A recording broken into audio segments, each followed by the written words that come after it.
قرآن class number 02 میں ہم انشاءاللہ تعالی قرآن حکیم کا جو تعارف کا سلسلہ میں نے شروع کیا تھا اس میں 40 پوائنٹس ڈسکس کرنے تھے. 10 پوائنٹس ہم نے پچھلی دفعہ ڈسکس کر لیے تھے. آج کی 55 منٹ کی کلاس میں ہم انشاءاللہ 11 نمبر پوائنٹ سے آن ورڈ سٹارٹ کریں گے انشاءاللہ. علمی پوائنٹ نمبر 11 وہ ہے میرے بھائیوں، قرآن حکیم کا 2/3 حصہ جو ہے وہ مکی قرآن پر مشتمل ہے اور 1/3 حصہ مدنی قرآن پہ ہے. مکی قرآن جو ہے اس کا مرکزی ٹاپک عقیدہ توحید، عقیدہ آخرت اور عقیدہ رسالت ہے، جبکہ مدنی قرآن جو ہے یہ ایڈریس کرتا ہے امت محمدیہ صلی اللہ علیہ وآلہ وسلم جو ایک امت کی فارم میں سامنے آئی، اس کے لیے گائیڈ لائنز کیا ہیں، شریعت کے احکامات کیا ہیں. شریعت کا جو بلو پرنٹ ہے وہ سورۃ البقرہ ہے اور اس کے جو تکمیلی احکام ہیں وہ سورۃ النساء اور سورۃ المائدہ کے اندر آئے ہیں. اسی طریقے سے پارہ نمبر 28 آلموسٹ پورے کا پورا جو ہے وہ مدنی قرآن ہے اور بڑا امپورٹنٹ ہے، خصوصاً جو نبی صلی اللہ علیہ وآلہ وسلم نے ریولوشن بلند کی تھی اس میں جو جہاد والا عنصر ہے اور پھر منافقین سے جو مسلمانوں کو تکلیفیں اٹھانی پڑیں، ایک جماعتی زندگی میں اس طرح کے ایشوز کو کیسے ریزالو کرنا ہے، وہ قرآن حکیم کا بڑا اہم ترین پورشن ہے جو پارہ نمبر 28 ہے. وہ سارے کا سارا مدنی ہے اور سب سے بڑا جو پورشن ہے وہ شروع کے آلموسٹ 6.5 پارے ہیں. علمی پوائنٹ نمبر 12 وہ ہے میرے بھائیوں، قرآن حکیم کا جو 1/3 مدنی قرآن ہے اس کا بھی 2/3 حصہ پہلے 6.5 پاروں میں کور ہے. یعنی جو مدنی قرآن ہے اس کا 2/3 حصہ وہ شروع میں ہی آ گیا، سورۃ البقرہ، سورہ آل عمران، سورہ نساء اور سورہ المائدہ. اور اس کے پیچھے حکمت یہ ہے کہ چونکہ اکثریت مسلمانوں کی بعد میں آنے والوں کی وہ نسلی مسلمان ہیں اور نسلی مسلمانوں کے لیے بنیادی چیز شریعت کے احکامات ہیں، اس لیے اللہ تبارک و تعالیٰ نے جو مدنی قرآن ہے جس میں شرعی احکامات آئے ہیں ایک آئلی زندگی کے لیے، معاشرتی زندگی کے لیے، وہ قرآن حکیم میں مصحف کے اندر شروع میں وہ حصہ ڈسکس ہوا ہے.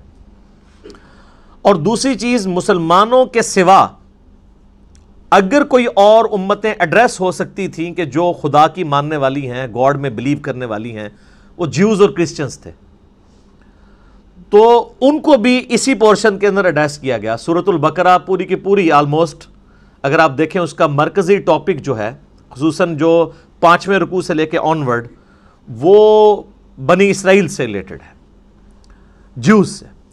اور سورہ آل عمران میں آپ چلے جائیں تو ڈومیننٹ پورشن جو ہے وہ ریلیٹڈ ہے کرسچنز کے ساتھ. اور پھر سورہ نساء میں بھی، سورۃ المائدہ میں بھی، یہ ساری مدنی صورتیں ہیں. ڈومیننٹ پورشن جو ہے وہ اہل کتاب سے ریلیٹڈ ہے. ویسے تو ہم بھی اہل کتاب ہیں، سنن نسائی الکبریٰ کے اندر صحیح سند کے ساتھ حدیث موجود ہے، نبی صلی اللہ علیہ وآلہ وسلم نے امت محمدیہ صلی اللہ علیہ وآلہ وسلم کو بھی اہل القرآن کہا ہے. تو اہل القرآن ہونے کی وجہ سے ہم بھی اہل کتاب تو ہیں. ایک تو وہ پرانی کتابیں تھیں، اولڈ ٹیسٹمنٹ اور نیو ٹیسٹمنٹ، اور اب یہ ہمارا ہے فائنل ٹیسٹمنٹ، الفرقان، حق اور باطل میں تمیز کرنے والی کتاب. اس لیے آپ دیکھیں کہ سورہ آل عمران کا سٹارٹ اس سے ہوتا ہے کہ اللہ تعالیٰ نے تورات اور انجیل نازل کی تھی اس کتاب سے پہلے جو ہدایت کا سرچشمہ تھی، اور اب الفرقان نازل کیا ہے، حق اور باطل میں تمیز کرنے والی کتاب. اولڈ ٹیسٹمنٹ، نیو ٹیسٹمنٹ میں جو باتیں بھی اس فائنل ٹیسٹمنٹ سے ٹکراتی ہیں وہ ریجیکٹڈ ہیں، اور جو اس کے مطابق ہیں ان کو ہم منوان اسی طریقے سے قبول کرتے ہیں کیونکہ وہ ٹیمپرڈ کتاب ہے. یہ اللہ تعالیٰ کی وہ کتاب ہے جو ٹیمپرڈ نہیں ہے. اور اس کے پیچھے حکمت یہ ہے کہ چونکہ آپ صلی اللہ علیہ وآلہ وسلم کے بعد اب کوئی پیغمبر نہیں آنا، تو اگر یہ کتاب بھی تبدیل ہو جاتی تو جب پیغمبر نے نہیں آنا تو پھر انسانیت کو ہدایت کیسے ملتی؟ اگلی کتابیں اگر ٹیمپر ہوتی تھیں تو پھر اللہ تعالیٰ نیا پیغمبر بھیجتا تھا، وہ پھر مشرکانہ جو عقائد تھے ان کی اصلاح کر دیا کرتا تھا. اب چونکہ آپ صلی اللہ علیہ وآلہ وسلم پر ختم نبوت ہو چکی ہے، اب قیامت تک کسی اور پیغمبر نے ایز اے نبی نہیں آنا، ایز اے امتی آنا ہے عیسیٰ ابن مریم نے. لیکن وہ بھی صحیح مسلم میں حدیث ہے کہ وہ تمہارے نبی صلی اللہ علیہ وآلہ وسلم پر نازل شدہ کتاب اور ان کی سنت کے مطابق فیصلہ کریں گے، وہ بھی امتی کی حیثیت سے آئیں گے۔ اب پیغمبر کوئی نہیں آنا، تو اگر اب بھی دین میں بگاڑ آئے، کتابیں اگر چینج ہو جائیں، اللہ کی طرف سے نازل کی ہوئی کتاب، تو پھر اصلاح کون کرے گا؟ اس لیے اللہ تعالیٰ نے اسے محفوظ کر دیا، اِنَّا نَحْنُ نَزَّلْنَا الذِّكْرَ وَإِنَّا لَهُ لَحَافِظُونَ۔ بے شک اس الذکر، دی ریممبرنس، بڑی یاد دلانے والی، اللہ کی یاد دلانے والی کتاب، اس کو ہم نے نازل کیا اور ہم ہی اس کی حفاظت کرنے والے ہیں۔ تو اس کے اندر حکمت ہے، چونکہ نبی علیہ السلام کی نبوت قیامت تک کے لیے ہے، لہٰذا آپ صلی اللہ علیہ وآلہ وسلم کی کتاب کو اللہ تعالیٰ نے قیامت تک کے لیے محفوظ کر دیا۔ آج اگر کسی کو ہدایت ملنی ہے تو اسی کتاب کے ذریعے ملنی ہے۔ یہ اللہ تعالیٰ کی طرف سے بہت بڑا انعام ہے امت محمدیہ صلی اللہ علیہ وآلہ وسلم کے لیے۔ تو جیوز اور کرسچنز کو ایڈریس کیا گیا اس مدنی پورشن کے اندر، مسلمانوں کو ایڈریس کیا گیا۔ ظاہر مسلمان بھی اہل کتاب اس اعتبار سے ہیں کہ ہم بھی اہل القرآن ہیں، قرآن بھی اللہ کی کتاب ہے، نہ صرف کتاب ہے بلکہ کلام بھی ہے۔ علمی پوائنٹ نمبر 13، میرے بھائیو، قرآن حکیم آج بھی عربک لٹریچر کی چوٹی کی کتاب ہے، اور جب لٹریچر کی بات ہوگی پھر ریلیجن سے ہٹ کر جو لٹریچر کی فیلڈ کے لوگ ہیں، ایکسپرٹس ہیں، ان کی رائے کو مانا جائے گا۔ یعنی اگر آج آپ انگلش زبان میں بات کریں گے، انگلش زبان کے کسی لفظ کے اوپر بحث کریں گے، اس کی پروننسیشن کیا ہے، تو آپ آکسفورڈ ڈکشنری کی طرف جائیں گے، اور بعض اوقات ڈکشنری میں بھی وہ چیزیں اس طریقے سے موجود نہیں ہوتی ہیں جو نسل در نسل ایز اے لنگوسٹک چل رہی ہوتی ہیں۔ آج ایک نان مسلم گورا وہ اتھارٹی ضرور مانا جائے گا انگلش زبان میں، اور ایک مسلمان کو صرف مسلمان ہونے کی وجہ سے انگلش میں اتھارٹی نہیں مانا جائے گا جب تک وہ انگلش لٹریچر کو جانتا نہیں ہوگا۔ بالکل اس طریقے پر اس وقت بھی آپ کو پتا ہے آلموسٹ 1.5 کروڑ 150 لاکھ کوپٹک کرسچنز ہیں جو نسلاً کرسچنز ہیں، اور وہ عربک لینگویج ان کی مادری زبان ہے۔ ان میں بھی چوٹی کے بک کے طور پر، اللہ کی کتاب کے طور پر نہیں، لیکن عربک لنگوسٹک کی چوٹی کی بک کے طور پہ قرآن حکیم کو مانا جاتا ہے، پڑھایا جاتا ہے۔ جوز بھی مانتے ہیں کہ یہ ان کے چلے یہ عقیدہ ہے کہ یہ نبی علیہ السلام کی یعنی لکھی ہوئی کتاب ہے، اللہ کی کتاب نہیں مانتے، لیکن وہ یہ مانتے ہیں کہ یہ عربک لنگوسٹک کا شاہکار ہے یہ کتاب۔ اور میں یہاں پہ آپ کو ایک اور بات بھی بتا دوں، علمی پوائنٹ نمبر 14 ہے وہ، کہ قرآن حکیم کسی بھی اعتبار سے کسی ڈکشنری کا محتاج نہیں ہے، کیونکہ کسی بھی زبان کی جو ڈکشنری ہوتی ہے وہ زبان کے بعد وجود میں آتی ہے، زبان پہلے وجود میں آتی ہے۔ آج تک آپ، اب ہماری مادری زبان پنجابی ہے یا اردو ہے، ہم نے اس کو ٹینسز کے ذریعے، ڈکشنری کے ذریعے نہیں سیکھا، بلکہ اپنے ماں باپ کے ذریعے سیکھا ہے۔ اور اگر آپ نے واقعی شستہ اردو سیکھی ہوئی ہے، جیسے لکھنؤ کے یا بریلی کے لوگ، یو پی کے لوگ جو شستہ اردو بولتے ہیں، تو ان کو کسی اردو کی ڈکشنری کی ضرورت نہیں ہے اپنی زبان کو ویریفائی کروانے کے لیے، کیونکہ وہ ڈکشنری سے سپیریئر ہیں۔ ڈکشنری تو دوسری زبان کے لوگوں کو اپنی زبان سمجھانے کے لیے بنائی جاتی ہے۔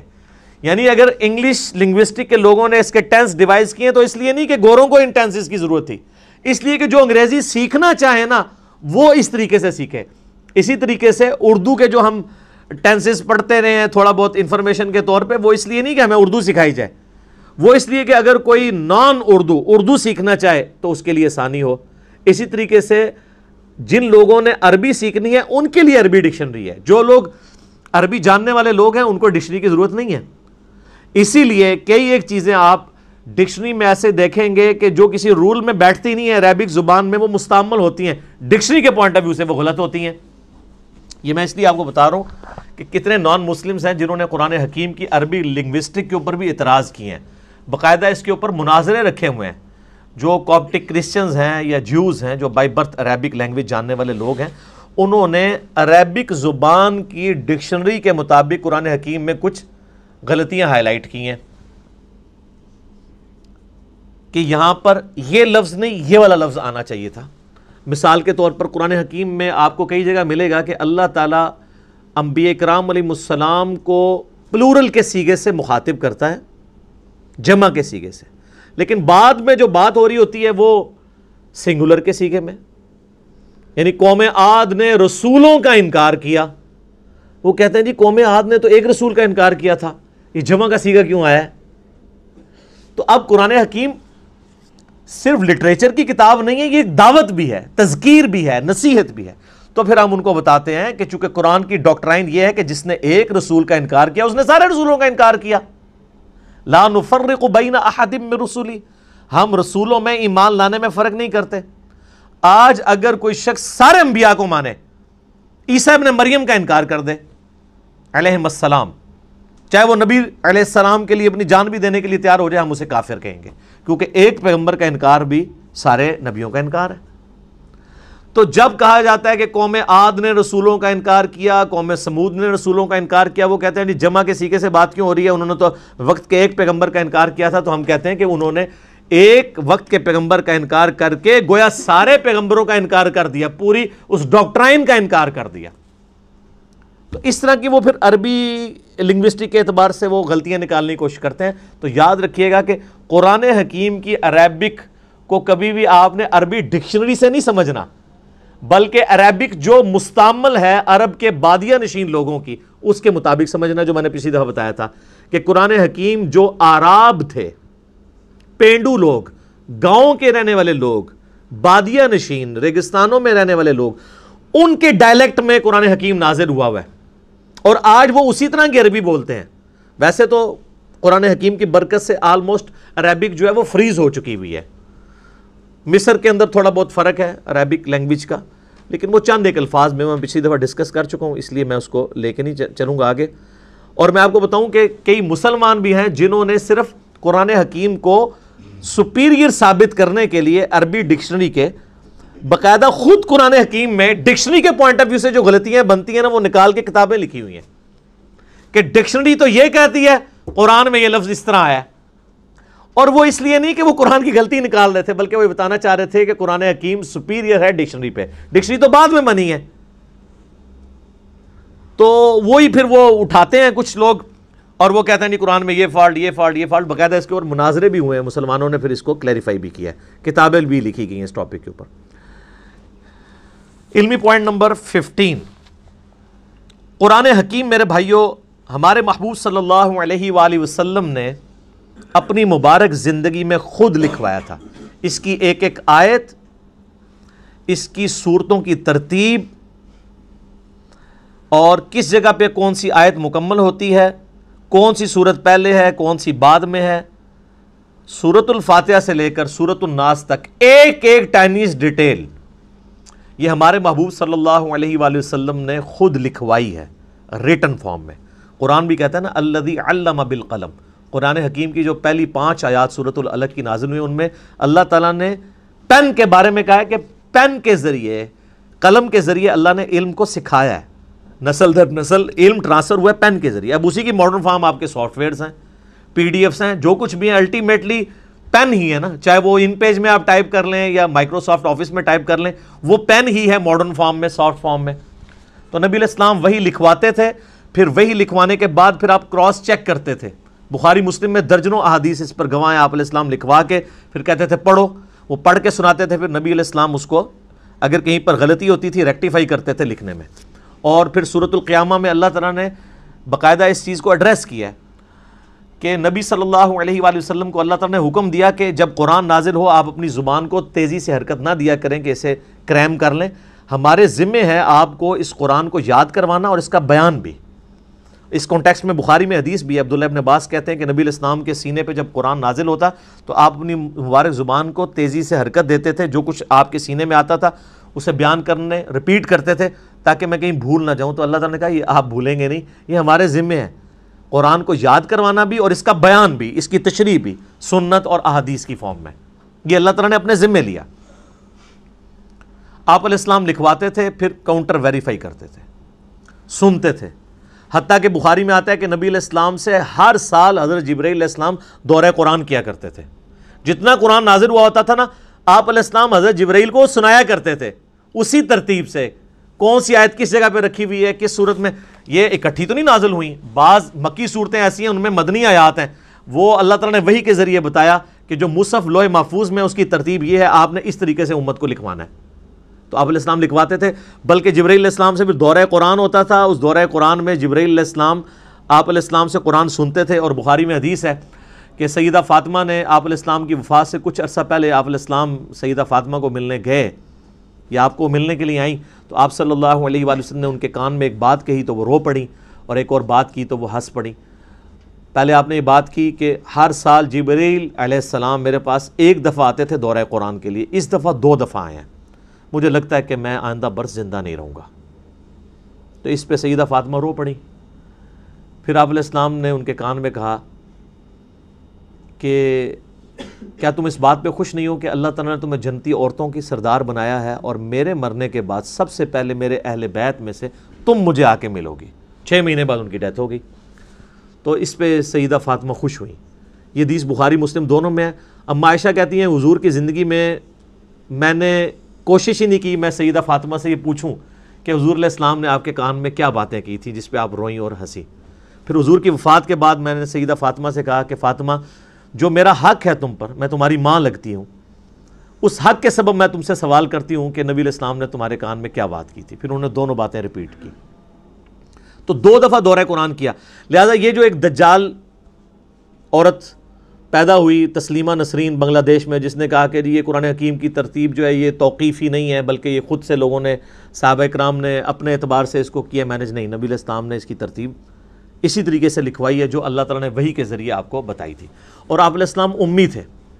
اچھا، امی کے لفظ کے اوپر بھی لوگوں میں نا ایک بڑا عجیب سا، بعض اسے گستاخی سمجھتے ہیں اور بعض دوسری ایکسٹریم پہ چلے جاتے ہیں۔ امی ہونا آپ علیہ السلام کا کوئی عیب نہیں ہے۔ امی آپ اس اعتبار سے بھی تھے کہ سورہ شورى میں، قرآن حکیم میں اللہ تعالیٰ نے سورہ شورى کے اندر مکہ کو ام القریٰ کہا ہے، بستیوں کی ماں، کیونکہ سینٹرل آپ کی بعثت خاصہ عرب کے لوگوں کے لیے تھی، اس وجہ سے بھی آپ امی ہیں۔ اور اس اعتبار سے بھی امی ہے کہ آپ علیہ السلام نے کسی کی شاگردگی نہیں کی، آپ لکھنا پڑھنا نہیں جانتے تھے، اور یہ آپ کا عیب نہیں تھا، آپ کی خوبی تھی۔ ڈاکٹر اقبال کا شاعر ہونا ان کی خوبی ہے، لیکن نبی علیہ السلام کا شاعر ہونا ان کی خوبی نہیں ہے۔ قرآن میں اللہ تعالیٰ نے فرمایا سورہ یاسین میں، وَمَا عَلَّمْنَاهُ الشِّعْرَ وَمَا يَنبَغِي لَهُ، ہم نے ان نبی کو صلی اللہ علیہ وآلہ وسلم شعر کہنا نہیں سکھایا، اور نہ ان کے شان شان ہے، کیونکہ اگر آپ شعر کہنا سیکھے ہوئے ہوتے تو لوگ کہتے کہ یار اتنے عرصے سے پریکٹس کر ہی رہا تھا تو ایک ریفائنڈ کتاب اس نے لکھی دینی تھی، کہ اس میں ملکوتی غنا، ایک ڈیوائن میوزک تو چلتا ہے، اگرچہ وہ برابر نہیں، آزاد نظم کا سٹائل ہے، لیکن بہرحال وہ ایک چیز تو ہے۔ الرحمن علم القرآن خلق الانسان علمہ البیان۔ تو نبی علیہ السلام نے پوری زندگی نہ کسی فلاسفر کی شاگردگی کی، نہ کسی شاعر کی، اسی لیے تو لوگ پھر حیران ہوئے کہ یار یہ اللہ تعالیٰ کا کلام ہے۔ تو آپ امی تھے، اور یہ آپ کا عیب نہیں تھا، آپ کی خوبی تھی۔ اور اس کا ذکر اللہ تعالیٰ نے سورۃ العنکبوت میں کیٹاگوریکل اس حوالے سے مینشن کیا ہے کہ آپ علیہ السلام کی یہ خوبی کیسے بن گئی۔ سورۃ العنکبوت میں اللہ تعالیٰ نے آیت نمبر ہے یہ 48، اعوذ باللہ من الشیطان الرجیم، وما کنت تتلو من قبلہ من کتاب، اور اے نبی صلی اللہ علیہ وآلہ وسلم اس کتاب کے نزول سے پہلے آپ کسی کتاب میں سے کوئی چیز پڑھ نہیں سکتے تھے، یعنی آپ کی کمپیٹنسی نہیں کہ آپ پڑھ سکیں۔ ولا تخطہ بیمینک، اور نہ آپ اپنے دائیں ہاتھ سے کچھ لکھ سکتے تھے، نہ آپ لکھنا جانتے تھے نہ پڑھنا جانتے تھے۔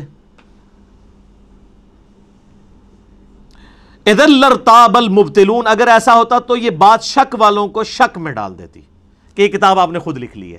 اب تو کوئی کہہ نہیں سکتا کہ آپ لکھنا پڑھنا جانتے، تو یہ آپ نے کیسے کتاب لی؟ یہ آپ نے نہیں لکھی، اللہ نے آپ کے دل پر نازل کی۔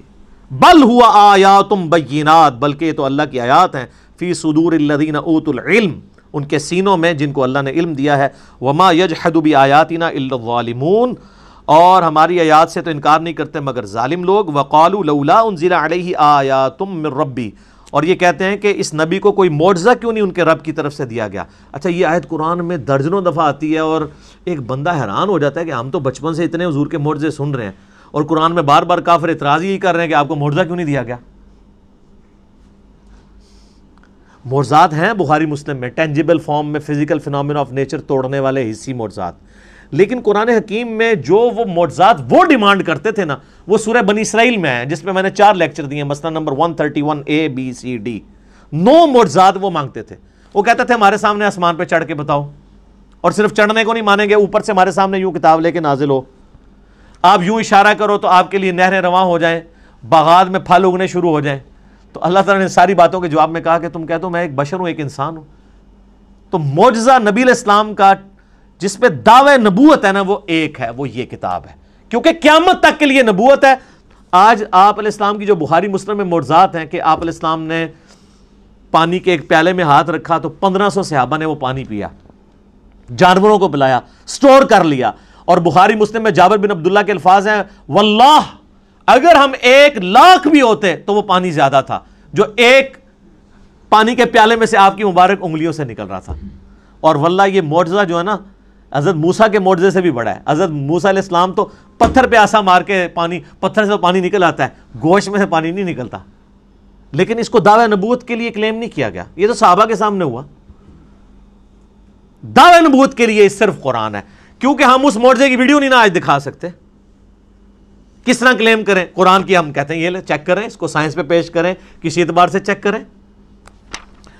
تو ادھر ہی اللہ تعالیٰ نے اس ٹروتھ کو ریویل کیا۔ یہ کہتے ہیں یہ کافر کہ نبی علیہ السلام پہ معجزہ کیوں نہیں نازل کیا گیا؟ قل انما الآیات عند اللہ، اے نبی فرما دیجئے کہ معجزے تو اللہ کے پاس ہیں، وانما انا نذیر مبین، اور میں تو صرف ڈر سنانے والا ہوں۔ اولم یکفیہم، کیا ان کے لیے یہ معجزہ کافی نہیں ہے؟ انا انزلنا علیک الکتاب یتلی علیہم، کہ ہم نے ان کے اوپر کتاب نازل کی ہے جو ان پہ تلاوت کی جاتی ہے۔ یعنی نبی علیہ السلام کا واحد معجزہ کیا ہے؟ قرآن۔ یہ بڑا مشکل ٹاپک ہے، کیونکہ اس ٹاپک کو ڈسکس کریں گے تو گستاخی کا فتویٰ لگ جائے گا۔ اچھا جی باقی معجزات کو نہیں مانتے؟ وہ مانتے ہیں، کلیم نہیں کرتے ان کو نبوت کی دلیل پہ، کیونکہ ہم اس کو پیش نہیں کر سکتے۔ کون فزیکلی اس کو چیک کروا سکتا ہے؟ آج جوس پیش کر سکتے ہیں حضرت موسیٰ علیہ السلام کا عصا نکال کے بھی لے آئے، وہ تابوت سکینہ میں کہتے ہیں پڑا ہوا ہے، لے آؤ، لاؤ اسے اجدا بنا کے بتاؤ۔ نہیں۔ عیسائی حضرت عیسیٰ علیہ السلام کے مردہ زندہ کرنے کو ویڈیو دکھا سکتے ہیں؟ تو ہم جس کی بنیاد پہ نبی علیہ السلام کے لیے پروفٹ ہونا کلیم کر رہے ہیں، ہم کہتے ہیں یہ لیں دیکھیں فزیکل فارم میں آپ کے سامنے یہ معجزہ ہے۔ تو یہ قرآن حکیم کی آیات اس پر ثبوت ہیں کہ یہ کتاب ہے جو معجزہ ہے۔ ان فی ذلک لرحمہ، اس میں ہے، بے شک اس میں ہے رحمت و ذکر لقوم یؤمنون، اور اس میں نصیحت ان کے لیے جو بات ماننا چاہیں گے۔ جو بات نہیں ماننا چاہتے ان کے لیے کوئی نصیحت نہیں ہے، جو بات ماننا چاہے گا اس کے لیے کتاب اللہ میں نصیحت ہے۔ تو یہ بڑا کریٹیکل ٹاپک ہے، اور اس میں آپ کو ضمناً بتا دوں، بخاری مسلم میں ڈیٹیلڈ احادیث ہیں نبی علیہ السلام پہ جو پہلی وحی نازل ہوئی تھی غار حرا میں۔ وہ سٹارٹ یہ حدیث اس سے ہوتی ہے، مشکات میں آپ کو 30 جلد میں مل جائے گی، کہ جب نبی علیہ السلام کی مبارک زندگی کا 40واں سال آیا تو آپ صلی اللہ علیہ وآلہ وسلم کا اچانک دل دنیا سے اچاٹ ہو گیا۔ آپ بڑی ایک ڈائنامک لائف گزار رہے تھے، کامیاب مکے کے تاجر تھے، مکے کی امیر ترین عورت کے ساتھ آپ کی شادی ہوئی تھی، اور آپ مکے کے رہنے والے ہر شخص کی آنکھوں کا تارا تھے، صادق اور امین تھے۔ اچانک ایک بندہ جو اتنا ایکسٹروورٹ ہو، گھر سے وہ کھانا پیک کر کے اور غار حرا میں جانا شروع ہو گیا، اور چند دنوں کے بعد فرشتہ آ گیا وہاں پہ۔ تو نیچے لوگوں نے یہ بھی سوچنا شروع کر دیا کہ یار یہ اکیلا غار میں بیٹھے رہتا تھا، ہو سکتا ہے اس پہ کوئی آسیب کا سایہ ہو گیا ہو۔ لیکن جب کلام سنا تو میں نے پچھلی دفعہ وہ زماد والی حدیث سنائی تھی نا، تو کتنا اثر ہوا ان کے اوپر۔ تو سیدہ خدیجہ کھانا باندھ کے دیا کرتی تھی۔ آپ کے بزرگ تو 2 سال تک کچھ کھاتے نہیں ہیں، لیکن نبی صلی اللہ علیہ وآلہ وسلم اپنا کھانا گھر سے لے کے جایا کرتے تھے۔ یہ ہے سچائی جو بخاری مسلم میں، وہ ہیں کہانیاں۔ تو وہاں پہ سیدہ عائشہ کے الفاظ ہیں بخاری مسلم دونوں میں کہ آپ پہ جب پہلی وحی نازل ہوئی تو فرشتہ انسانی شکل میں آیا اور اس نے آپ علیہ السلام کو کہا اقرا، پڑھ۔ تو نبی علیہ السلام نے کہا ما انا بقاری، میں تو پڑھا لکھا نہیں ہوں، امی تھے آپ۔ دوسری بار کہا، تیسری بار کہا، پھر اس نے آپ علیہ السلام کو سینے سے لگایا اور بھینچا، اور پھر کہا اقرا بسم ربک الذی خلق خلق الانسان من علق، اقرا، اور آگے وہ یعنی 5 آیات پوری۔ تو پھر نبی علیہ السلام نے اس کو ریپیٹ کیا۔ اس حدیث میں یعنی ان لوگوں کے موقف کو تائید حاصل ہوتی ہے جن کا یہ موقف ہے کہ نبی علیہ السلام کے سامنے کوئی لکھی ہوئی تختی پہ یہ آیات لائی گئی تھی، کیونکہ اگر اقرا سے مراد یہ ہوتا ہے کہ میرے پیچھے پیچھے ریپیٹ کرو، وہ تو بچہ بھی ریپیٹ کر لیتا ہے، اس کے لیے اس کو یہ نہیں کہنا پڑتا، اس کی زبان ہے کہ میں پڑھا ہوا نہیں ہوں. یعنی کوئی چیز ریٹن فارم میں آپ کے سامنے لا کے رکھی گئی اور آپ کو کہا گیا، اور یہ بھیجنے کی برکت یہ ہوئی کہ آپ علیہ السلام نے وہ لکھا ہوا بھی پڑھ لیا. لہذا یہ جو سورۃ العنکبوت کی آیت ہے نا کہ اس قرآن کے نزول سے پہلے آپ کتاب سے کچھ پڑھ نہیں سکتے تھے، تو اس کا مطلب ہے اس کتاب کے نزول کے بعد اللہ نے آپ کو یہ معجزہ بھی دے دیا کہ آپ پڑھ لیتے تھے. یہ ڈائریکٹ استعداد آپ کے اندر پیدا ہو گئی.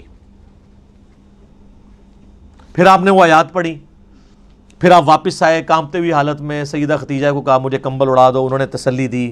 بخاری مسلم کے الفاظ ہیں کہ آپ یتیموں کے پر سرے جو ہے وہ شفقت، دست شفقت رکھتے ہیں، آپ محتاجوں کا جو ہے وہ حاجت پوری کرتے ہیں، آپ مہمان نوازی کرتے ہیں، آپ جو تنگ دست لوگ ہیں ان کی مدد کرتے ہیں. اللہ تعالیٰ آپ کو کبھی بھی بے یار و مددگار نہیں چھوڑے گا. پھر وہ ورقہ ابن نوفل جو ان کے کزن تھے، جو ایک کرسچن تھے، ان کے پاس لے گئیں. انہوں نے جب یہ باتیں سنی تو انہوں نے کہا یہ وہی ہے جو موسیٰ علیہ السلام کے پاس آئی تھی، عنقریب آپ کی قوم آپ کو اس شہر سے نکال دے گی. تو نبی علیہ السلام نے کہا مجھے یہ نکال دیں گے، یہ تو مجھ سے بڑی محبت کرتے ہیں. انہوں نے کہا آپ سے پہلے جس نے بھی توحید کی بات کی ہے اس کے ساتھ اس کی قوم نے یہی کچھ کیا ہے، اگر میں اس وقت تک زندہ رہا تو میں آپ کی مدد کروں گا. لیکن وہ پہلے ہی فوت ہو گئے.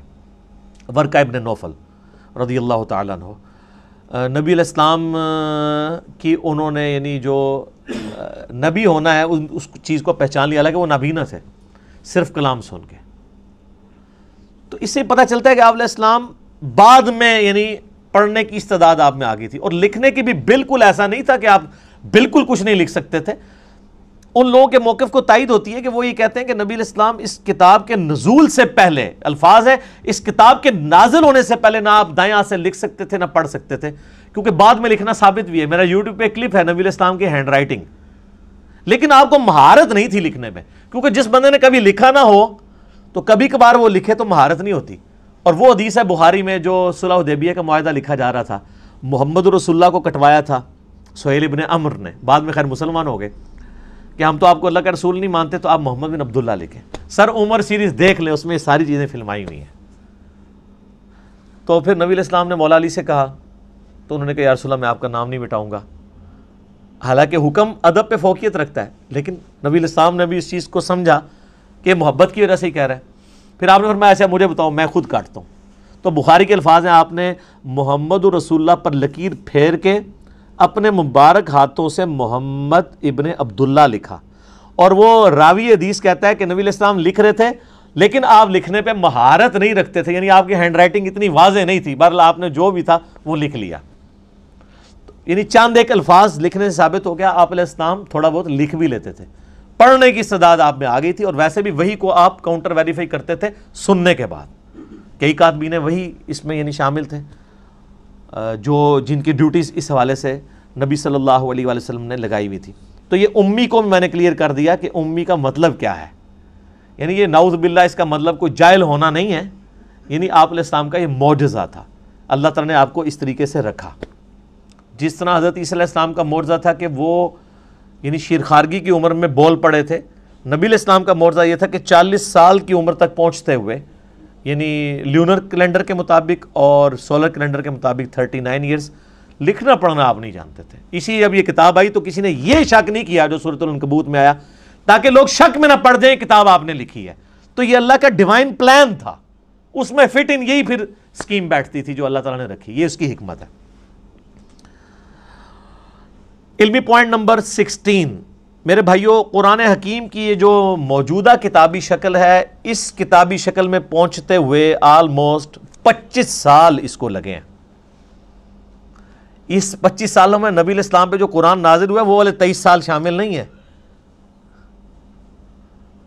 اس کے بعد 25 سال لگے ہیں اس شکل میں آتے ہوئے. اس کی حکمت میں آپ کو اگلے پوائنٹس میں بتاتا ہوں. علمی پوائنٹ نمبر 17 وہ ہے میرے بھائیوں کہ عرب کے لوگوں کو اپنی میموری کے اوپر نا بڑا ناز تھا. وہ چیزیں زبانی یاد رکھتے تھے، کریم کرتے تھے، ان کو اتنی شاعرانہ کلام زبانی یاد ہوتے تھے. ان کے لیے کوئی پرابلم نہیں تھا چیزوں کو زبانی یاد رکھنا، اور اس پہ وہ فخر محسوس کرتے تھے۔ اب اس سینیریو کے اندر جب یہ کتاب نازل ہوئی تو صحیح بخاری میں آتا ہے کہ ابن مسعود کہتے ہیں میں نے 80 صورتیں نبی علیہ السلام سے خود سن کے یاد کی ہیں۔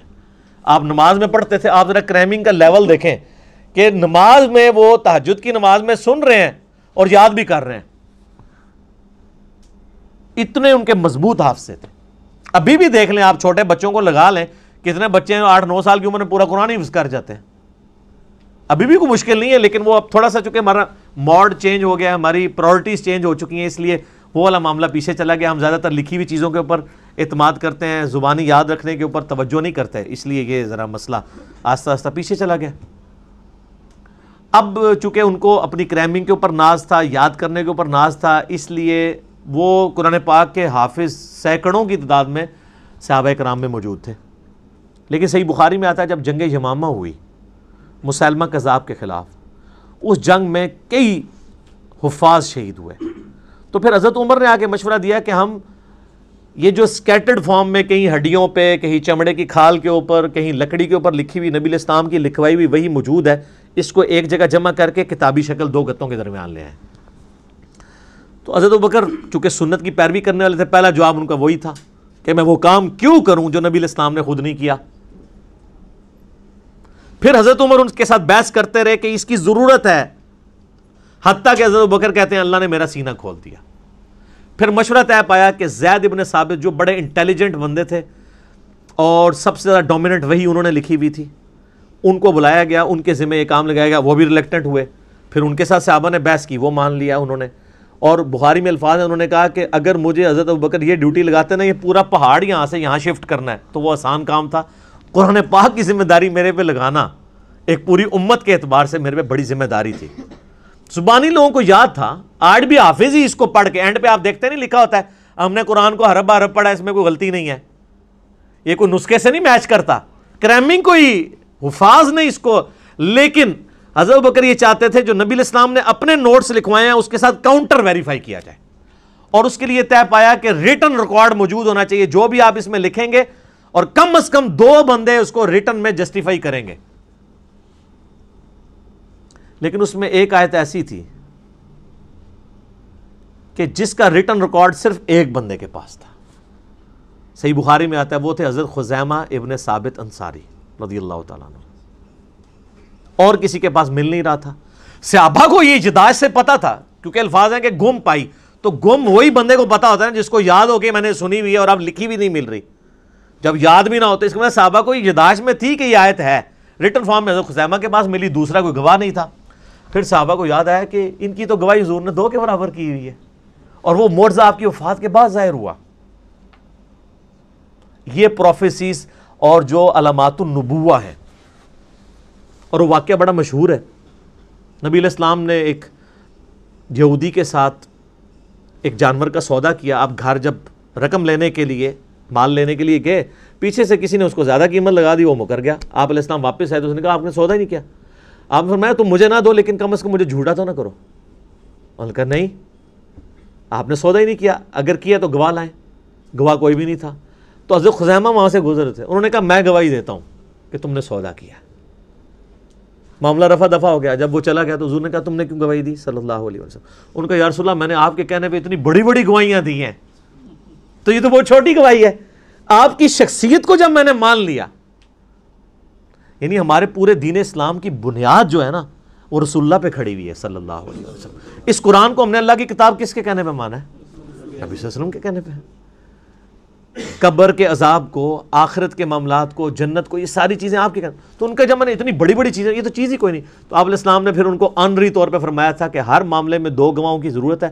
جہاں میرا خزیمہ ایک آ گیا نا تو اس کی گواہی 2 کے برابر مان لینا۔ اور وہ سر حضرت ابوبکر کے دور میں معجزہ ظاہر ہوا، بخاری میں موجود ہے۔ وہ پھر اللہ تعالیٰ کے نبی علیہ السلام کو اللہ تعالیٰ نے یہ زندہ معجزہ امت تک ٹرانسفر کیا کہ ان کی گواہی کے اوپر وہ پھر آیات قرآن حکیم میں داخل کی گئی۔ لقد جاءکم رسول من انفسکم، یہ والی آیات، اور ایک روایت میں کسی دوسری آیت کا ذکر آتا ہے۔ بہرحال تو یہ ریٹن ریکارڈ کو سامنے رکھا جاتا تھا، اور پھر میچ کر کے تو پھر ایک مصحف تیار کیا گیا۔ وہ مصحف پوری زندگی حضرت ابوبکر کے پاس رہا، حضرت بکر کی وفات کے بعد حضرت عمر کے پاس رہا. حضرت عمر نے اپنی وفات کے بعد ام المومنین اور اپنی بیٹی سیدہ حفصہ کو دے دیا, اور یہ سیدہ حفصہ کے پاس وہ مصحف تھا جو حضرت بکر نے لکھوایا. یہ بخاری کی حدیث یہاں پہ کنکلوڈ ہو جاتی ہے. اب اگلا پوائنٹ, علمی پوائنٹ نمبر 18, وہ ہے کہ قرآن حکیم کی جو قرات ہے اس کو قریش کی قرات میں سیدنا عثمان غنی رضی اللہ تعالیٰ عنہ نے اسٹیبلش کر کے باقی ساری کی ساری جو ڈائلیکٹ تھے اس میں اگر ریٹن فارم میں بھی تھی وہ سارے کے سارے نسخے جلوا دیے تاکہ امت میں اختلاف نہ پیدا ہو. وہ بخاری میں حدیث ہے, حذیفہ ابن یمان کہتے ہیں کہ ہم نے آذربائیجان کی جنگ کے لیے یعنی رشیا کی طرف جب حملہ کرنے لگے حضرت عثمان کے دور میں, تو ہم نے جو رومن اور پرشین امپائر جو مسلمانوں کے انڈر آ چکی تھی قادسیہ اور یرموک کے بعد, ان علاقوں میں ہم لوگوں کو ابھار رہے تھے جہاد کے لیے. جب وہاں پہنچے تو ہم نے لوگوں کو دیکھا کہ وہ ایک ہی قرآن کی سورت کو مختلف ڈائلیکٹ میں پڑھ رہے ہیں, چونکہ ظاہر ہے وہ سارے نان عربک مسلمان ہوئے تھے نا, جسے آج بھی اے بے تے پڑھ رہے ہوتے ہیں ہمارے لوگ. تو حضرت حذیفہ ابن یمان آئے کا بخاری کے الفاظ ہیں, اے امیر المومنین امت کو تباہی سے بچائیں, امت میں تو اختلاف پیدا ہو جائے گا اس طریقے سے. تو حضرت عثمان غنی رضی اللہ تعالیٰ نے اس چیز کو بھانپ لیا, تو انہوں نے کہا کہ وہ جو نسخہ حضرت بکر نے لکھوایا تھا نا وہ سیدہ حفصہ سے لے کے آؤ, اور جہاں پہ کہیں اختلاف آئے اس معاملے میں تو قریش کی قرات میں ریٹن ریکارڈ رکھو. پھر انہوں نے کئی ایک نسخے لکھوائے, اور یعنی حضرت عثمان کے آلموسٹ آپ سمجھ لیں دور کے آخری حصے کی بات ہے, میں نے اس لیے 25 سال کا ذکر کیا تھا, وہاں کہ مصحف عثمانی یہ فائنل ہوا, اس لیے ہم اس کو مصحف عثمانی کہتے ہیں. اس لیے نہیں کہ حضرت عثمان نے لکھوایا, اس لیے کہ انہوں نے حضرت عثمان نے اس کو جو ہے وہ قریش کی قرات میں لکھوایا. نبی الاسلام کہ یہ جو صحابی حضرت عثمان غنی رضی اللہ تعالیٰ عنہ کا یہ کارنامہ اتنا بڑا کارنامہ ہے کہ اس پہ کسی کو اختلاف نہیں ہے. ایون آپ شیعہ تفاسیر بھی اٹھائیں تو شیعہ نے اپنی صحیح سند کے ساتھ قرآن حکیم کی تفاسیر میں لکھا ہے کہ مولا علی کہتے تھے کہ حضرت عثمان نے جو کچھ اپنے دور میں کیا اگر میں ان کی جگہ ہوتا تو میں بھی یہی کرتا. امت کا احسان, امت پہ احسان ہے حضرت عثمان غنی رضی اللہ تعالیٰ عنہ کے وہ نسخے جو میں نے پچھلی دفعہ بتایا تھا, وہ ٹاپ کاپی میوزیم میں بھی رکھا ہے جس پہ حضرت عثمان کے وہ خون کے قطرے بھی گرے تھے. فَسَيَكْفِيكَهُمُ اللَّهُ سورۃ البقرہ کی آیات پہ, ان کے مقابلے پہ اللہ تیرے لیے کافی ہے. تو مصحف عثمانی اس لیے اسے کہا جاتا ہے, اور آج تو کاربن ڈیٹنگ کے ذریعے چیک بھی ہو سکتا ہے. تو یہ حضرت عثمان غنی رضی اللہ تعالیٰ عنہ کو جو کہا جاتا ہے نا کہ آپ قرآن جمع کرنے والے ہیں, یہ غلط ہے. آپ قرآن جمع کرنے والے نہیں, جمع نبی علیہ السلام نے اپنی مبارک زندگی میں لکھوایا, اور حضرت بکر نے اس کو ایک جگہ دو گتوں کے درمیان کیا, اور قریش کی جو قرات والا جو اختلاف تھا اس کو ختم کر کے قریش کی قرات میں قرآن حکیم کو حضرت عثمان غنی رضی اللہ تعالیٰ نے ایک جگہ اسٹیبلش کیا. تو یہ اس کی پوری ہسٹری تھی. علمی پوائنٹ نمبر 19 وہ ہے میرے بھائیوں, یہ جو قرآن حکیم کا ہمارے پاس مصحف عثمانی ہے اس پہ سنی اور شیعہ کا اجماع ہے. یہ بڑا پراپوگنڈا ہوتا ہے مناظروں میں بھی کہ جی شیعہ اس قرآن کو نہیں مانتے, اور آپ کو حیرانگی ہوگی کہ شیعہ سنیوں کے اوپر بھی اعتراض کرتے ہیں کہ سنی قرآن میں تحریف مانتے ہیں. وہ میرا آپ یوٹیوب پہ کلپ دیکھ لیں کیا شیعہ کافر ہیں, تو میں نے اس میں یہ ساری چیزیں کھولی ہیں. پریکٹیکلی اس وقت پوری دنیا کے پاس یہی قرآن ہے, مشرق سے لے کر مغرب تک, شمال سے جنوب تک. انڈونیشیا کا مسلمان ہو, افریقہ کا مسلمان ہو, رشیا کا ہو, امریکہ کا ہو, سب کانٹیننٹ کا ہو, کہیں سے قرآن پڑھنا شروع کریں, آیت آدھی پڑھیں چھوڑ دیں, اگلی آیت وہ پڑھے گا. دنیا میں اس وقت ملینز آف حفاظ موجود ہیں, کوئی دوسری رائے نہیں ہے قرآن حکیم میں کہ کوئی کہ کوئی آیت یہ آیت ادھر نہیں تھی ادھر ہے, یا آیت کے الفاظ جو ہے وہ غلط طریقے سے کوئی پڑھتا ہو.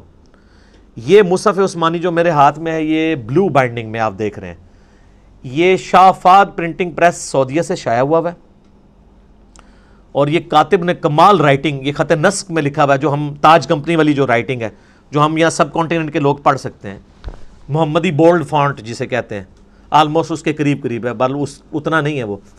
عرب کے لوگ تو وہ ٹریڈ عربک فونٹ چلتا ہے جس کو یہاں کے لوگ اتنی آسانی سے, یہ انہوں نے بلو بائنڈنگ میں سعودیہ والوں نے سب کانٹیننٹ کے لوگوں کے لیے اور باقی لوگوں کے لیے چھاپا ہوا ہے, اور گرین جو بائنڈنگ ہے گرین کلر کی اس میں انہوں نے عرب کے لوگوں کے لیے, اس میں عربی دوسرے سٹائل میں لکھی ہوئی ہوتی ہے, وہ چپٹی سی خط ریحان ٹائپ کی. یہ بلو بائنڈنگ میں, اور یہ کاتب ہے دمشق کا, شام کا, اس کا نام ہے عثمان طاہا. یہ اس کاتب نے لکھی ہے, اور کمال اس نے لکھا ہے ایسے انداز میں اس نے رائٹنگ کی ہے کہ ہر صفحے پہ آیت ختم ہو رہی ہے. یہ کتنا بڑا کمال ہے کہ آلموسٹ آپ یہ دیکھ لیں کہ یہ قرآن حکیم جو میرے پاس مصحف ہے اس کے 600 کے قریب 600 پلس صفحات ہیں اور ہر صفحے پہ آیت ختم ہو رہی ہے. اور یہ بھی نہیں کیا کہ الفاظ کو توڑ موڑ دیے جائیں, ایک جتنے الفاظ ہیں, اور اس نے اس زبردست انداز میں اس کو لکھا ہے. کمپیوٹر میں تو یہ پاسبل تھا, اس بندے نے ہاتھ سے لکھا ہے. کتنا بڑا کارنامہ ہے اس بندے کا. اور یہ اللہ نے اس کو اتنی قبولیت دی ہے کہ آج دنیا میں یہی قرآن چھپ رہا ہے, عثمان طہا کا لکھا ہوا. یہی قرآن ایران والوں نے بھی اس سے یہ مخطوطہ لیا ہوا ہے. ایران میں بھی یہی قرآن چھپتا ہے جو سعودیہ سے. اب ایران ہو گیا, بس یہ ہے کہ اس کی بائنڈنگ ریڈ ہے, اس کی بلو ہے. ایران والوں نے اس کا ذرا کلر ڈیفرنٹ کر لیا ہے, قرآن ایک ہی ہے. اچھا, آپ کو پڑھایا گیا جو شیعہ 40 پارے مانتے ہیں, قرآن ہو رہا ہے. آج تک آپ نے خود جا کے کبھی شیعہ کی کسی امام بارگاہ میں جا کے قرآن اٹھا کے چیک کیا؟ پراپوگنڈا چلتا ہے.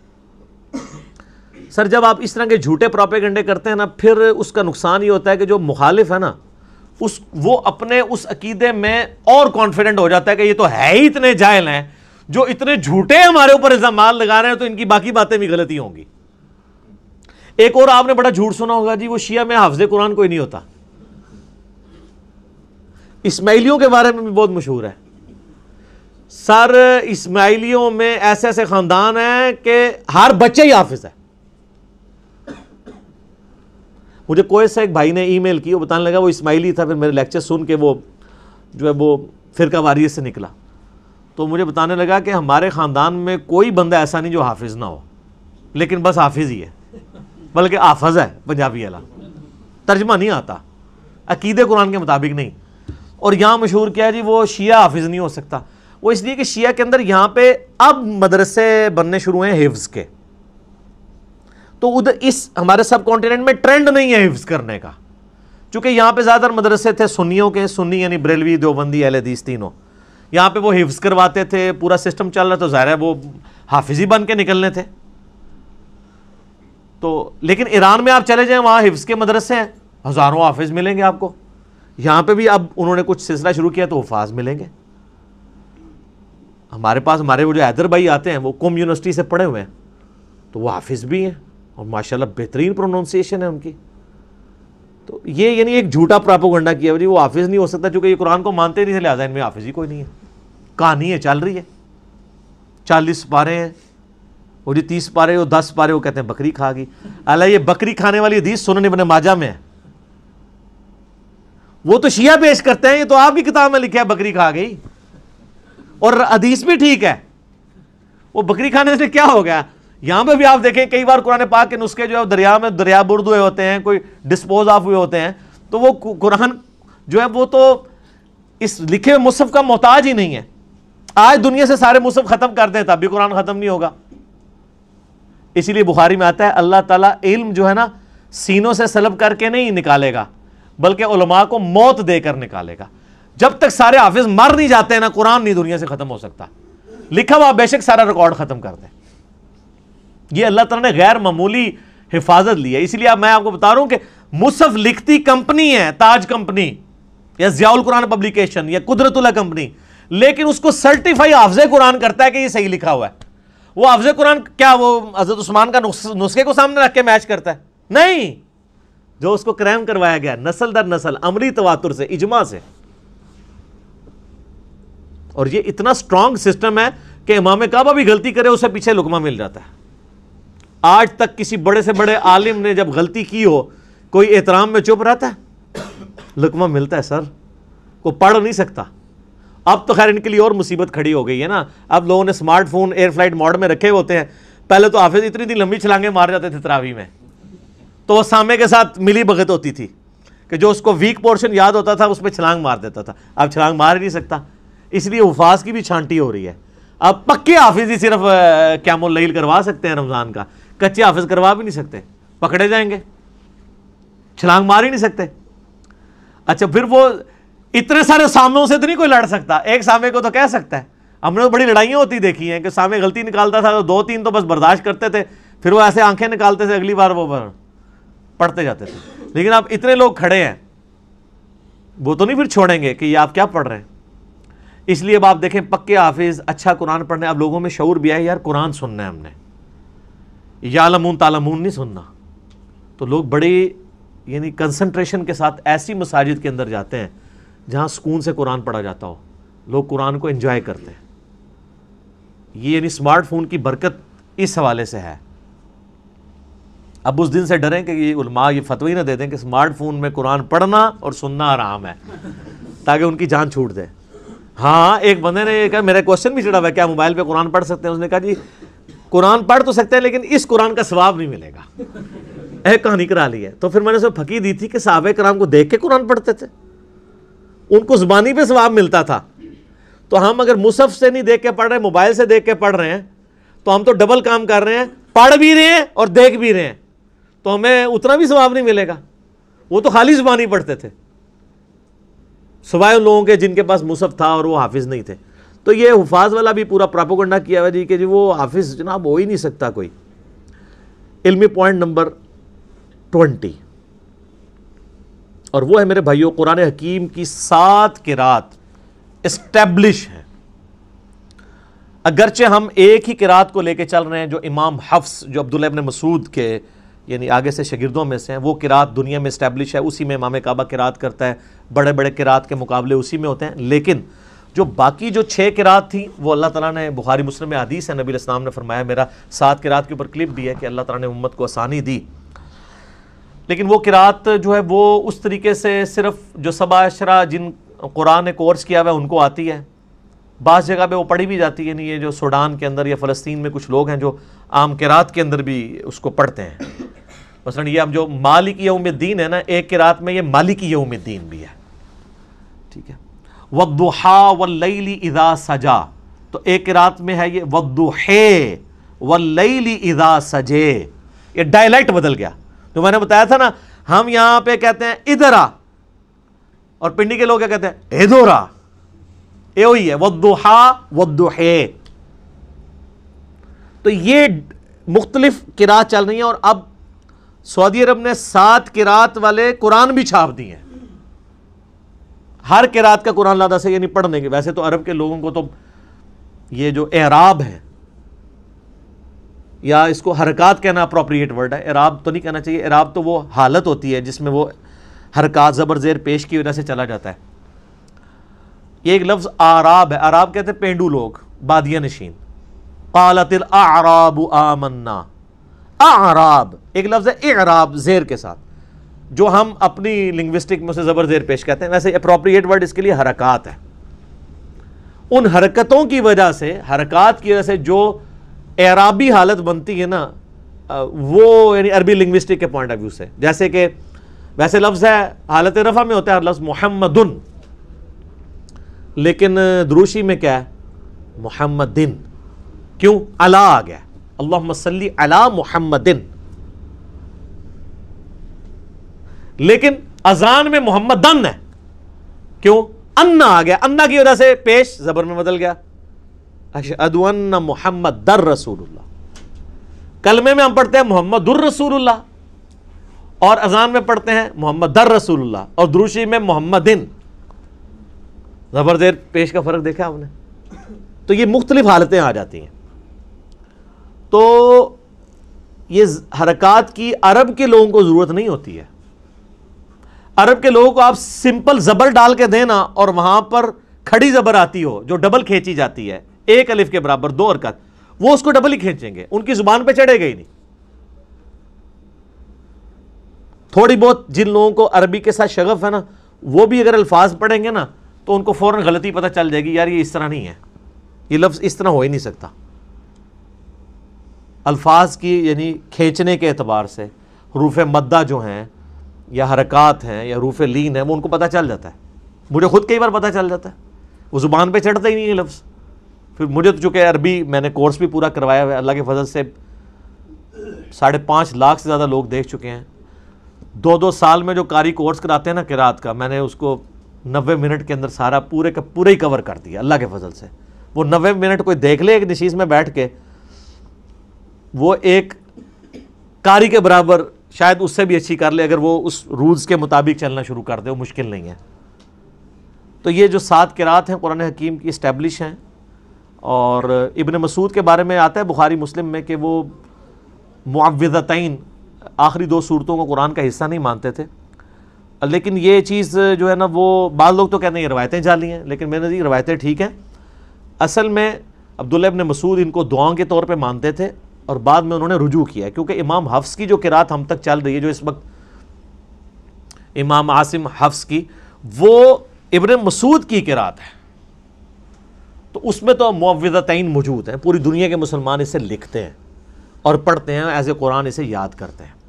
اسی لیے ہم کہتے ہیں صحابہ کا اجماع حجت ہے، انڈیویجول کسی صحابی کی رائے غلط ہو سکتی ہے، اجماع پہ اللہ کا ہاتھ ہے، جو مسلم الحاکم میں 399 نمبر حدیث ہے کتاب العلم چیپٹر میں، کہ اللہ تعالیٰ میری امت کو کبھی گمراہی پہ جمع نہیں ہونے دے گا، جماعت پہ اللہ کا ہاتھ ہے۔ جماعت پہ پوری امت جو بات مان رہی ہوگی نا، وہ بات ایسی ہوگی اجماع امت، اس پہ اللہ کا ہاتھ ہے۔ انڈیویجولی کسی بندے کی رائے غلط بھی ہو سکتی ہے، امت کا اجماع جو ہے نا وہ حفاظت کرتا ہے۔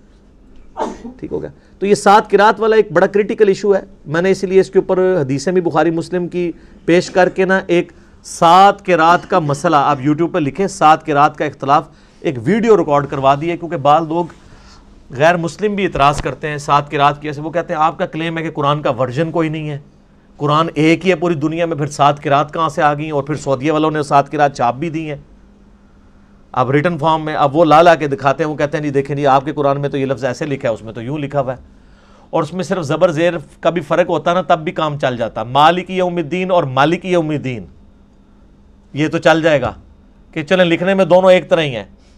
ملک لکھے نا، ایک لفظ ہے ملک فرشتے کو کہتے ہیں، ایک لفظ ہے ملک بادشاہ کو کہتے ہیں، ملوکیت والا۔ تو یہ ہمارے یہاں پہ جو یعنی پنجاب میں لوگ ہیں نا، یہ ملک جو کہلواتے ہیں، چودھری ملک، وہ زیر والے ملک ہیں، یہ ملک نہیں ہے، فرشتے نہیں ہیں، انسان ہی ہے، یہ ملک وہ والا ہے، خلافت و ملوکیت والا، وہ والا ملک۔ تو یہ یعنی زبر، ایک صرف زبر اور زیر سے کتنا فرق پڑ جاتا ہے، تو اس میں تو کام چل جائے گا۔ مالک یوم الدین کو عربی میں لکھا جاتا ہے تو ملک لکھا جاتا ہے، مالک ہی پڑھنا ہو جو ہماری قرات میں ہے تو کھڑی زبر لگا دیتے ہیں، اگر دوسری قرات میں پڑھنا ہو تو اس کی دوسری والی زبر لگا دیتے ہیں، مالکی، کھڑی زبر ہوگی مالکی۔ اب یہ لفظ تو اپنی جگہ موجود ہے، صرف اس کی حرکات کی تبدیلی کی وجہ سے اس میں فرق پڑ گیا، یہ تو آپ کو ہضم ہو جائے گا۔ لیکن جو صحیح بخاری میں ہے کہ ابن مسعود جو ہیں واللیل اذا یغشا والنہار اذا تجلی وما خلق الذکر والانثی، یہ ہمارے مصحف میں ہے، وہ ماں کے بغیر پڑھتے تھے، وخلق الذکر والانثی، اس میں تو ماں ہی پورا غائب ہے، تو وہ پھر کافر لے آتے ہیں، وہ کہتے ہیں دیکھیں جی آپ کے اس میں لفظ میں ماں موجود ہے، اس میں ماں موجود نہیں ہے، لیکن معنوں میں فرق نہیں پڑتا۔ اس طرح کئی اور الفاظ ہیں۔ ایک قرات جو ہمارے پاس ہے، لقد جاءکم رسول من انفسکم، تمہارے پاس رسول آئے تمہاری جانوں میں سے، تمہاری سپیشیز سے۔ ایک قرات میں لفظ ہے انفاسکم، اس کا مطلب ہو جائے گا تم میں نفیس ترین، بیک وقت دونوں معنی درست ہیں، وہ تو کام چل جاتا ہے، مسئلہ یہاں پہ آ کے ہوتا ہے۔ اسی لیے اہل تشیع میں کئی لوگ ہیں جن کا یہ موقف ہے کہ یہ 7 قرات فراڈ ہے، اگر ہم 7 قرات کو ماننا شروع کر دیں گے تو قرآن ڈاؤٹ فل ہو جائے گا۔ لیکن پرانے اہل تشیع میں اور اہل سنت سب کے سب 7 قراتوں کو مانتے ہیں، سوائے جو چند ماڈرن اسکالر ہیں، لیکن اس سے انکار ممکن نہیں ہے، 7 قرات ہیں، اس کی وجہ سے کوئی عقائد میں نظریات میں فرق نہیں پڑتا، نہ اس کو تماشا بنانا چاہیے، اور اگر کوئی ان 6 قرات کا انکار بھی کرتے ہم اس کی کوئی تکفیر نہیں کریں گے۔ امت صرف اسی ایک قرات کی پابند ہے جو مشرق سے لے کر مغرب تک، شمال سے لے کر جنوب تک پوری دنیا کے مسلمانوں کے ہاتھ میں ہے، اور وہ یہ جو قرآن چھپ رہا ہے، جو میں نے بتایا بلو بائنڈنگ میں، عثمان طاہا دمشق کا رائٹر ہے، اس کے ہاتھ کی یہ لکھی ہوئی سعودیہ سے چھپتی ہے، اور یہی رائٹنگ اسی کا مخطوطہ ایران والوں نے ریڈ کلر کی بائنڈنگ میں چھاپتے ہیں، آپ چلے جائیں تو آپ کو مل جائے گا۔ ابھی صرف 20 پوائنٹ کور ہوئے ہیں، 10 پچھلی دفعہ، 10 اس دفعہ۔ ابھی قرآن حکیم کے کئی ایک اور امپورٹنٹ چیزیں ہیں جو اگلے 20 ٹاپکس میں امید ہے اگلی 2 لیکچرز کے اندر انشاءاللہ تعالیٰ کور ہو جائیں گے۔ اللہ تعالیٰ سے دعا ہے جو حق بات میں نے کہی اللہ تعالیٰ ہمارے دلوں میں راسخ فرمائے۔ اگر میرے منہ سے جذبات میں کوئی بات نکل گئی تو اللہ تعالیٰ ہمارے دلوں سے ہی محو کر دے اور ہمیں معاف بھی کر دے. ہمیں کتاب و سنت کی تعلیمات پر عمل کر کے دوسرے بھائیوں تک پہنچانے کی توفیق عطا فرمائے. اللہم صلی علی محمد وعلی آل محمد کما صلیت علی ابراہیم وعلی آل ابراہیم انک حمید مجید. اللہم بارک علی محمد وعلی آل محمد کما بارکت علی ابراہیم وعلی آل ابراہیم انک حمید مجید. سبحانک اللہم وبحمدک اشہد ان لا الہ الا انت استغفرک واتوب الیک وما علینا الا البلاغ المبین. جزاکم اللہ خیرا.